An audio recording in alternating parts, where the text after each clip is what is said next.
সুপ্রিয় শিক্ষার্থীবৃন্দ, চতুর্থ বর্ষ সম্মান সমাজবিজ্ঞান বিভাগ, ঢাকা কলেজ, ঢাকা। আমার প্রিয় ছাত্রদের অনলাইন ক্লাসে আমি স্বাগত জানাচ্ছি।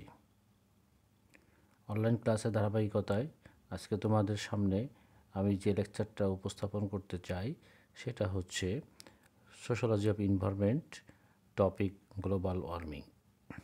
প্রিয় শিক্ষার্থীবৃন্দ, তোমরা জানো যে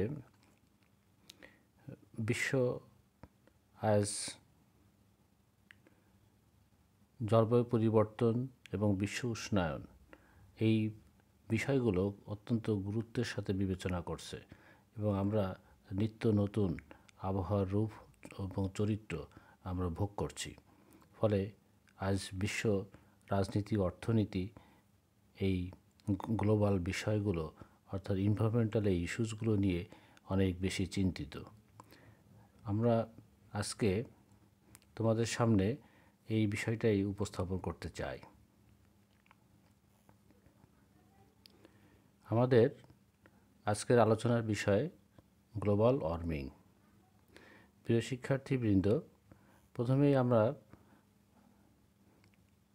দেখি যে গ্লোবাল ওয়ার্মিংটা কী। What is global warming?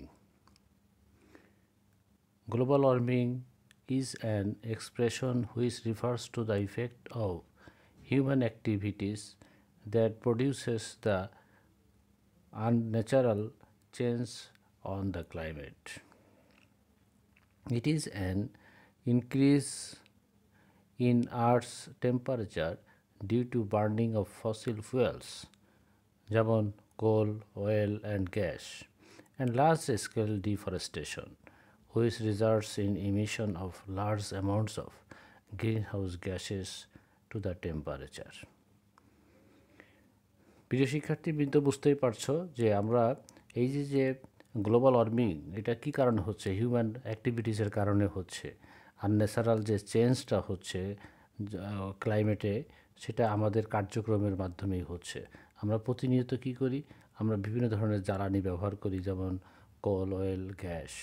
শুধু তাই নয়, তবে একদিকে আমরা এই ধরনের বিষাক্ত গ্যাসের ব্যবহার অতিমাত্রায় করছি, আর অন্যদিকে বায়ুমণ্ডলের তাপমাত্রা যারা মেনটেন করে সেই ন্যাচারাল ফরেস্ট, সেটাকে আমরা কি করছি? ধ্বংস করছি। ফলে স্বাভাবিকভাবে গ্রিন হাউস গ্যাসের মাত্রা বেড়ে যাচ্ছে। তাহলে আমরা এখন প্রশ্ন আসছে যে question arises that what causes global warming? কীভাবে গ্লোবাল ওয়ার্মিংটা ঘটে?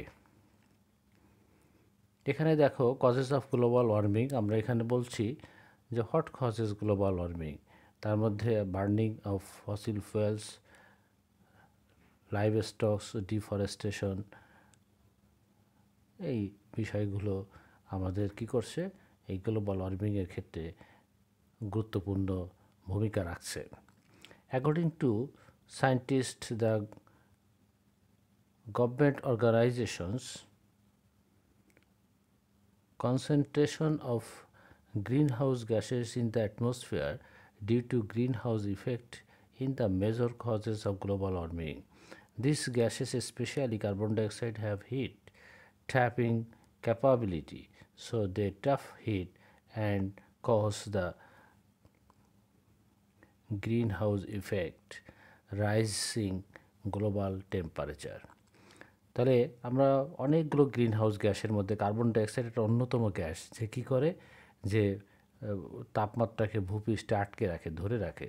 তাকে কি করতে দেয় না? ভূপৃষ্ঠ থেকে প্রতিফলিত হয়ে সূর্যের যে তাপ শক্তি, সেটা আবার প্রতিফলিত উপরের দিকে ফিরে যাইতে চায়, কিন্তু এই কার্বন ডাইঅক্সাইডের মধ্যে ক্ষতিকারক গ্রিন হাউস গ্যাসগুলো কী করে? তাকে আটকে রাখে। ফলে এই তাপ শক্তি বিকিরিত হয়ে সে উপরের দিকে চলে যেতে পারে না। ফলে ভূপৃষ্ঠ কী হয়? উত্তপ্ত হয়, তাপমাত্রা বৃদ্ধি পায়।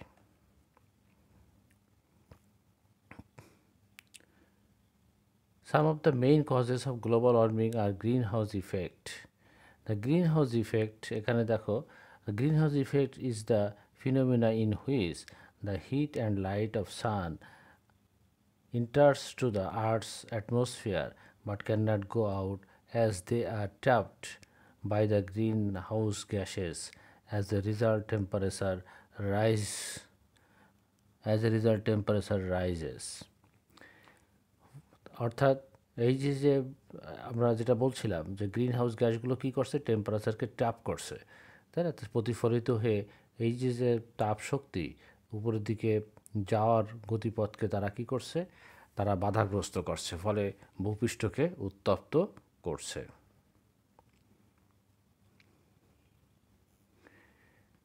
আমরা এখানে দেখাচ্ছি গ্রিন হাউস গ্যাস কী কী গ্যাস আছে, carbon dioxide, methane, nitrogen, nitrous oxide ইত্যাদি বিভিন্ন রকমের গ্রিন হাউস গ্যাস আছে। Green house gases mainly comprises of carbon dioxide, methane and nitrous oxide.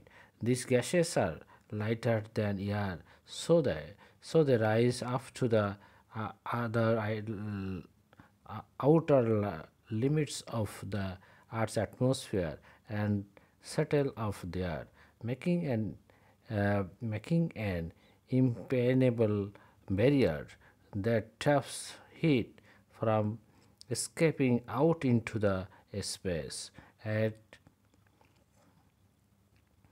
and keeping it within our environment and increase the temperature.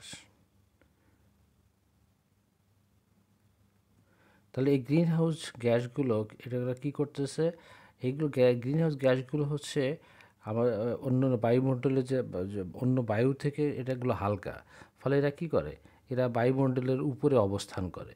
এই উপরে অবস্থান করে তারা কী করে, বায়ুমণ্ডলে যে তাপমাত্রা আছে সেগুলোকে আটকে দেয়, ফলে কি হয়, বায়ুমণ্ডলে তাপমাত্রা বৃদ্ধি পায়।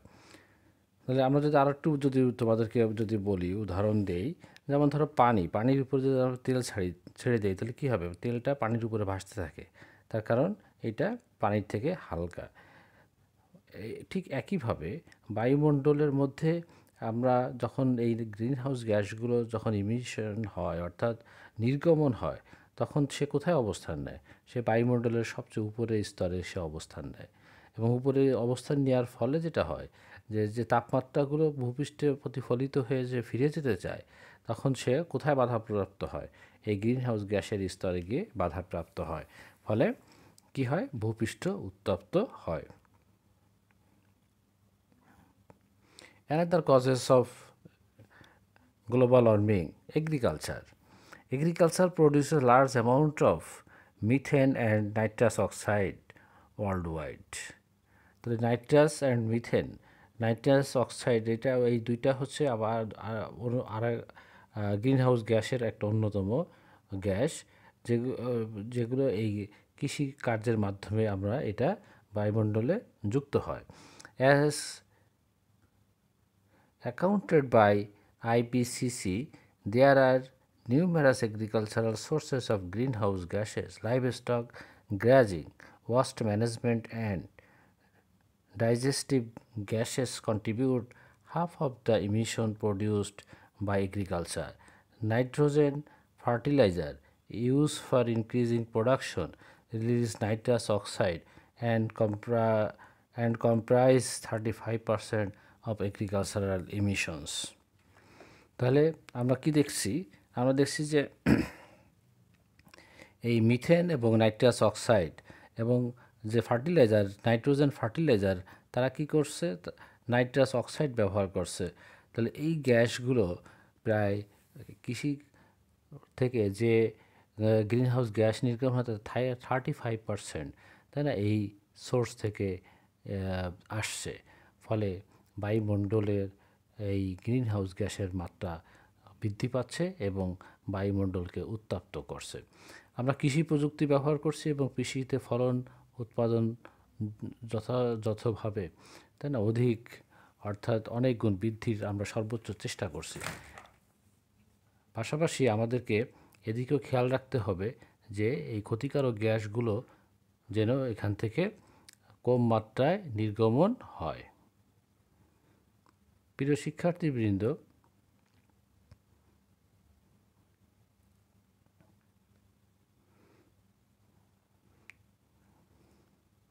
তাহলে এই যে ইম্পর্ট্যান্ট যে ইস্যুসটা আমরা তোমাদের সামনে নিয়ে এসেছি, এটা খুবই ইন্টারেস্টিং তোমরা বুঝতেই পারছো, এবং খুবই গুরুত্বপূর্ণ ইস্যুস। বর্তমান ওয়ার্ল্ড কনটেক্সটে আমরা বায়ুমণ্ডলের, তাই না, বহুবিধ সমস্যার মধ্যে দিয়ে আমাদের যেতে হচ্ছে। কখনো আমরা দেখি প্রচণ্ড শীত, কখনো খরা, তাই না, কখনো সাইক্লোন, প্রচুর বৃষ্টিপাত ইত্যাদি। ফলে আমাদের এই গ্লোবাল ওয়ার্মিং থেকে আমরা কিভাবে পরিত্রাণ পেতে পারি সেদিকেও আমাদের খেয়াল রাখতে হবে। আমরা যেটা বলছিলাম যে আইপিসিসির একটা আমরা ইনফরমেশন ব্যবহার করেছি। তোমরা জানো যে আইপিসিসি এটার ইলাবোরেশনটা হচ্ছে inter governmental panel on climate change. এটা মনে রাখবা যে এই অর্গানাইজেশনটা তারা কী করে, সারা বিশ্বের, তারা এই জলবায়ু পরিবর্তন নিয়ে তারা কাজ করছে। ফলে এই আইপিসিসি এটা একটা ইম্পর্ট্যান্ট অর্গানাইজেশন। তোমরা এটা খেয়াল রাখবে এবং এই বিষয়ে আরও জ্ঞান অর্জন করবে। ডিফরেস্টেশন, তোমরা জানো যে গাছপালা এগুলো আমাদের পরিবেশের জন্য খুবই গুরুত্বপূর্ণ। আমরা প্লান্টেশন করি, আমরা বিভিন্ন জায়গায়, আমরা যেখানে জায়গা আছে সেখানে আমরা গাছপালা লাগাতে সকলকে উদ্বুদ্ধ করি। আমরা প্রতি বছর প্লান্টেশন উইক আমরা উদযাপন করি, তাই না, শত শত হাজার হাজার গাছপালা আমরা রোপণ করি। সরকার এবং বেসরকারি সংস্থা, তাই না, বিভিন্ন উদ্যোগ নিয়ে ফাঁকা জায়গাগুলোতে, রোড সাইডে ইত্যাদি জায়গায় এই প্লান্টেশন করে থাকে। আবার আমরা দেখি অনেক দুর্বৃত্ত, তাই না, যারা আমাদের শত্রু, পরিবেশের শত্রু, তারা নির্বিচারে গাছ কী করে, কেটে ফেলে। ফলে পরিবেশের ভারসাম্য মারাত্মকভাবে ব্যাহত হয়। তাহলে এই ডিফরেস্টেশন একটা important issues in global warming. According to NASA, national Aeronautics and space administration, NASA, deforestation is responsible for nearly 1/4 of the amount of carbon emitted to the atmosphere. তাহলে প্রায় 25 ভাগ, তাই না, 25 ভাগ কার্বন ইমিশন হচ্ছে deforestation থেকে। The planet cuts and burns nearly 34 million areas of trees each year. তাহলে কত এরিয়া, 34 মিলিয়নস এরিয়াস ট্রিজ আমরা কী করছে, তারা কেটে ফেলছে, including millions of acres of rain forest. তাহলে রেইন ফরেস্টের বৃহৎ অংশ তারা কী করছে, ধ্বংস করছে। Trees and plants take up the carbon dioxide and provides us pure clean breathable oxygen as a free by product of the plant life cycle. প্লান্টের যে লাইফ সাইকেল, সেখানে অটোমেটিক্যালি তারা কী করে, আমাদের ক্ষতিকারক কার্বন ডাইঅক্সাইড গ্যাস তারা গ্রহণ করে এবং অক্সিজেন, আমাদের বেঁচে থাকার অন্যতম উপাদান অক্সিজেন, তারা নির্গমন করে। ফলে এই গাছপালা আমাদের জীবনের অস্তিত্বের সাথে মারাত্মকভাবে সম্পর্কিত। ফলে গাছপালাকে বাঁচিয়ে রাখা আমাদের নিজেদের বেঁচে থাকার স্বার্থেই অত্যন্ত জরুরি। প্রিয় শিক্ষার্থীবৃন্দ, তোমরা দেখছো যে আমরা কিভাবে গ্লোবাল ওয়ার্মিংটা কীভাবে আমরা সেটা বোঝানোর চেষ্টা করছি। Next, cause war and destruction. War means destruction, আর destruction creates pollution, sound pollutions, air pollutions. এগুলো যুদ্ধ আমাদেরকে উপহার দিয়ে থাকে। তাহলে শুধু তাই নয়, লাইফ ক্যাজুয়ালিটিস, তাই না, জীবনহানি, জীবন ধ্বংস, তাই না, এগুলো যুদ্ধ আমাদেরকে উপহার দেয়। ফলে প্রতিহিংসার রাজনীতি, প্রতিহিংসার অর্থনীতি, তাই না, এগুলো আমাদেরকে পরিহার করতে হবে। তাহলে আমরা কি করতে পারবো, আমাদের সুন্দর পৃথিবীটাকে বাসযোগ্য করতে পারবো।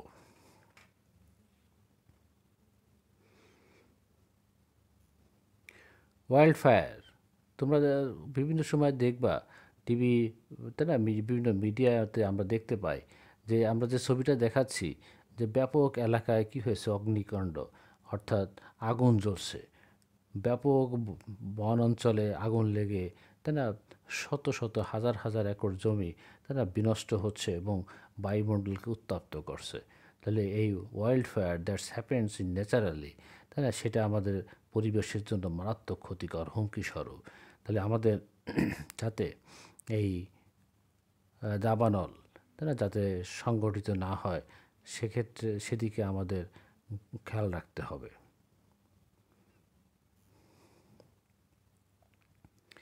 Effects of global warming.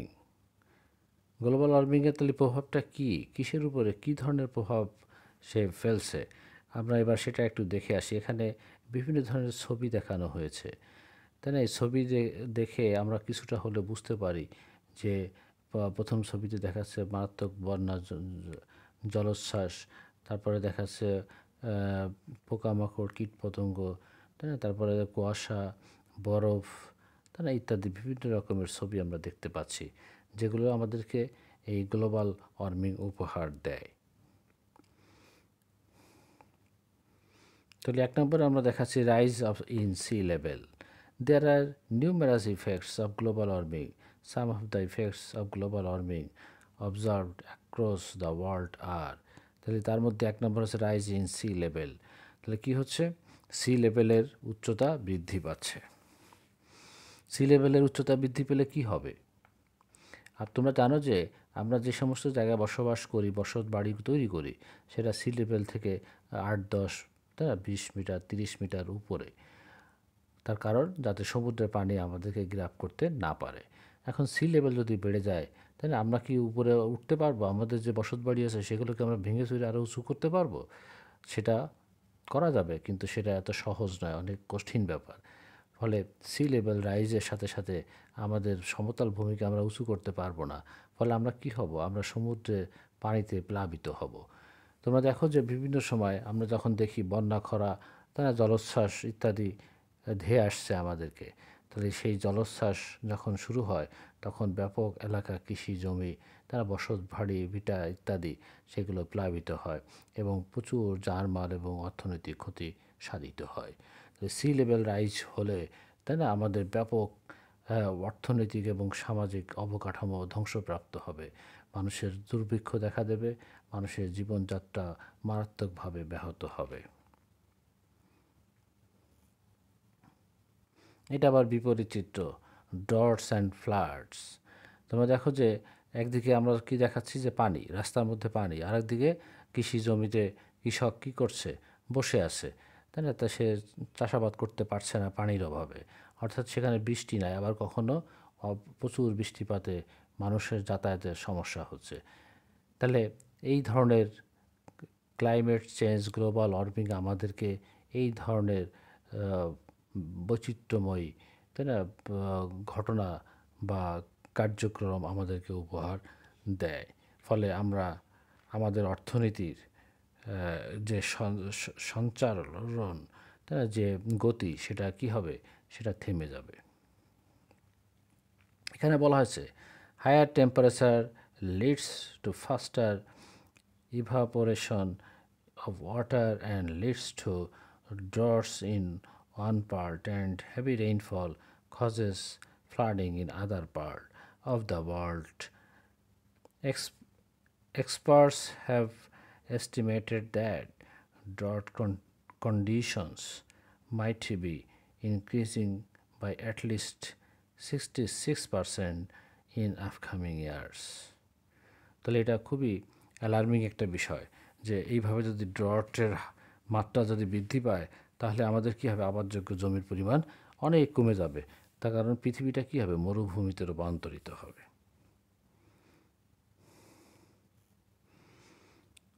Effects on biodiversity. তাহলে এই যে প্রাণী রাজ্যে, তাই না, পরস্পরের উপর নির্ভরশীলতা, তাই না, সেগুলো কি হবে? সেগুলো কি থাকবে? তার কারণ থাকবে না। তার কারণ হচ্ছে প্রাণী ধ্বংস হয়ে যাবে, তাই না? এই প্রতিকূল পরিস্থিতিতে সব প্রাণী খাপ খেয়ে নিতে পারবে না, ফলে তারা তাদের অস্তিত্ব হারাবে। তখন কারা বেঁচে থাকবে? এরকম 2-1টা প্রাণী, তাই না, যারা বরফের মধ্যে থাকতে পারে, কেবল তাদেরই আমরা দেখতে পাবো, আর অন্য অন্য প্রাণীগুলোকে আমরা দেখতে পাবো না। Wild life researchers have noticed some of the strong species migrating to the poles for north and far south to maintain their needed habitat. For example, the red fox, normally an inhabitant of North America, is now seen living in the uh, Arctic. Also, it has been noticed that loss of species and endangerment is rising along with the global temperature. ফলে প্রাণী এক অঞ্চল থেকে আর এক অঞ্চলে চলে যাচ্ছে, তার কারণ তাদের বেঁচে থাকার মতো উপযুক্ত তারা পরিবেশ পাচ্ছে না। ফলে প্রাণীরা এভাবে কি হবে, তাদের অস্তিত্ব হারাবে।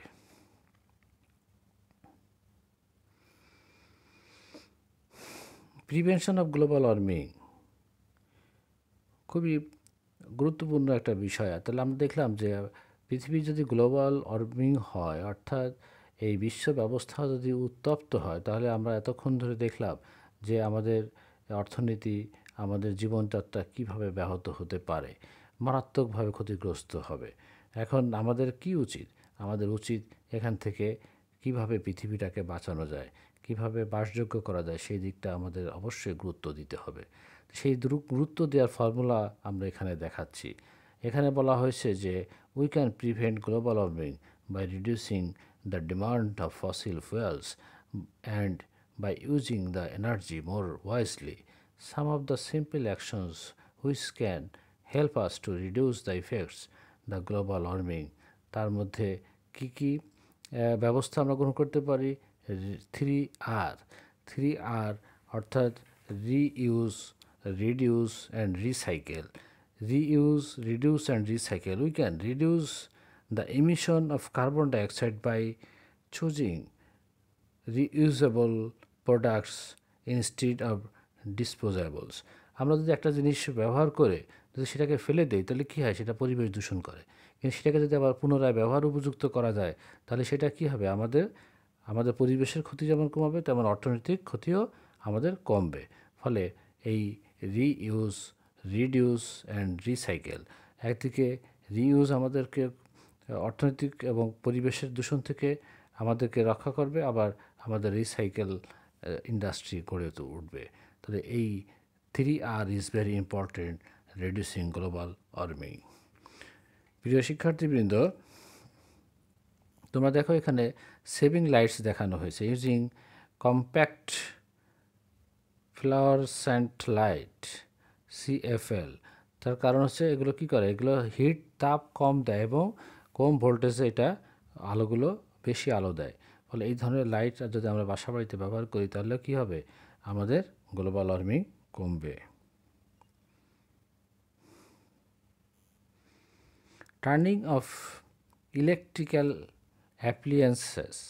ধরো আমার বাসায় বাথরুমে আমরা ঠিকমতো লাইট অন করি না, তাতে কী হবে, তাতে আমাদের অনেক এনার্জি লস হবে, পরিবেশ দূষণ হবে। তাহলে আমরা সতর্কতার সাথে আমাদের এসি, আমাদের বাসা বাড়িতে লাইট, ফ্যান ইত্যাদি সুইচ অপ্রয়োজন আমরা অন করে রাখবো না। আমাদের বিশেষ করে অফিস আদালতে, তাই না, এগুলো অত্যন্ত সতর্কতার সাথে আমরা এগুলো ইউজ একদম কস্ট ইফেক্টিভ করব। অর্থাৎ প্রয়োজন অতিরিক্ত আমরা কখনোই এগুলো আমরা অন করে রাখবো না। তাই সঠিক সময়ে সঠিকভাবে যদি আমরা সুইচগুলো যথাযথভাবে অফ করে রাখি, তাহলে আমাদের কী হবে, আমাদের এনার্জি সেভ হবে এবং বায়ুমণ্ডলের দূষণ অনেক কমে যাবে।